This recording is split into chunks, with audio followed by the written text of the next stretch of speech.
right?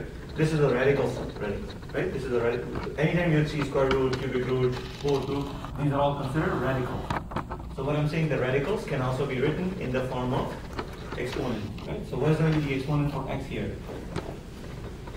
1 over 2, right? Again, where the 2 is coming from? Because we're dealing in the square root, right? Again, if I, for example, let's say if I give you cubic root of x, how can we rewrite this in the form of exponent? 1 over 3, very good. If I give you, let's say, 5 in the power to x, so how can we rewrite this in the form of? Oh, okay, sure. X 1 over 5, right? So as you can see, this entire example right here, so radical can be written in the form of exponent, right? And what kind of exponents we're dealing here? Is a fraction, right? And all of these fractions, we call them rational numbers, right? So radicals can be easily converted into a rational exponent. That's what we're doing. So Tuesday, you can see these or not? Yeah, it's just kind of blurry. Okay. But Do that. Okay. X in the fraction, those are the radical exponents.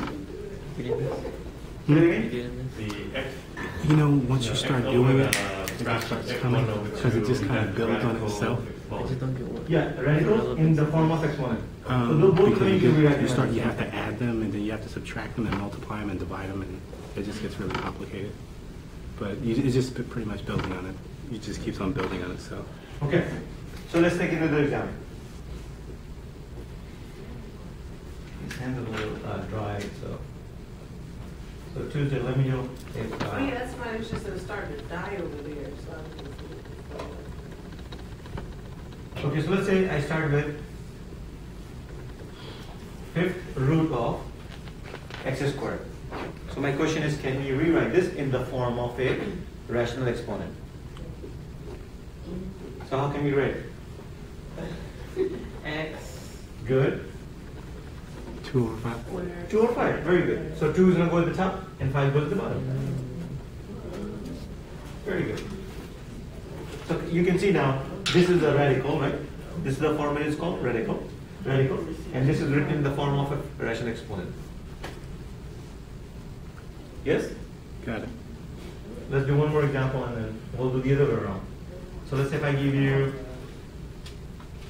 y to the power 3, and then we'll make this, let's say, 7. Y and Very good. So it's going to be y to the power 3 over 7. Right? Again, the denominator comes from the root part, right? 5th root. So it's going to be in the denominator 7th root. That's where it's coming from, the 7th, right? So now let's do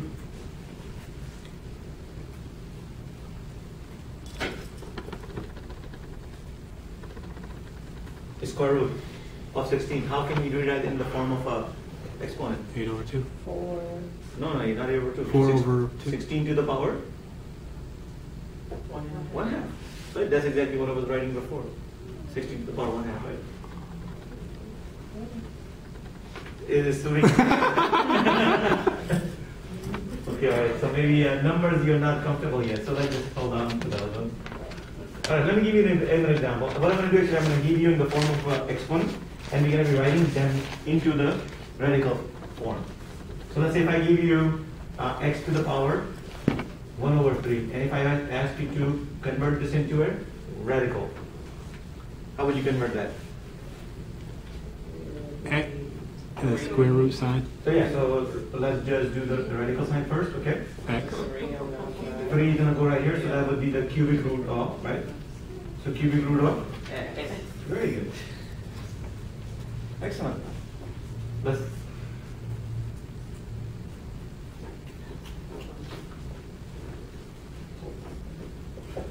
Alright, so I'm giving you x to the power 5 over 7. Lemaya, what do you think? Can we convert that into a radical sign? Okay, can you help us?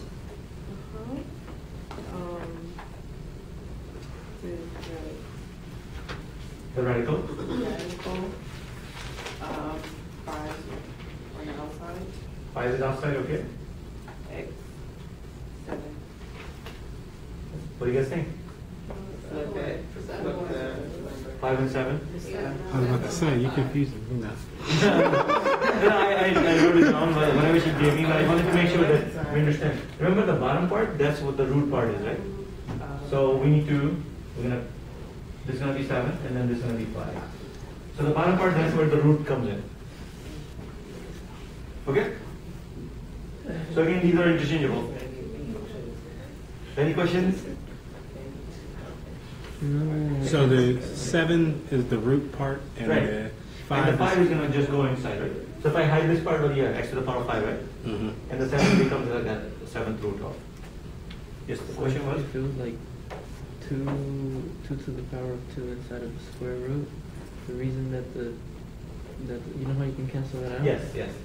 That only works if the thing outside is also a 2? Let's say, so give us an example. You were saying 2, so 2 to the power 2, Mm-hmm. and then you're saying over to the power? Or you're saying this is the square root? Inside the square root. Okay, all right. So now, so that's the example Alvaro is giving us. He's saying a square root of 2 to the power 2, right? Mm-hmm. So again, what's the invisible number here? 2, right? So this is square root. So if you wanted to rewrite this in the form of an exponent, how would you write it? 2 to the power 2 is already there. I'm going to write down whole to the power is 1 over 2, right? Mm-hmm. So why did you do the half? Oh. No, remember, just like here. Like a cubic root, right? Uh-huh. So this is going to become x to the power 1/3.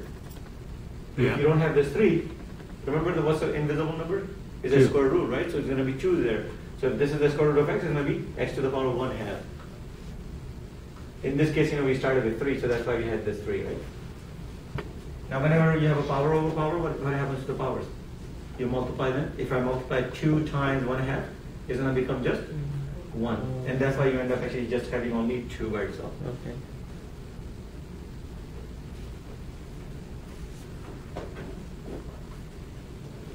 Okay, so let's do. What is the 5 called? Does it have a nomenclature?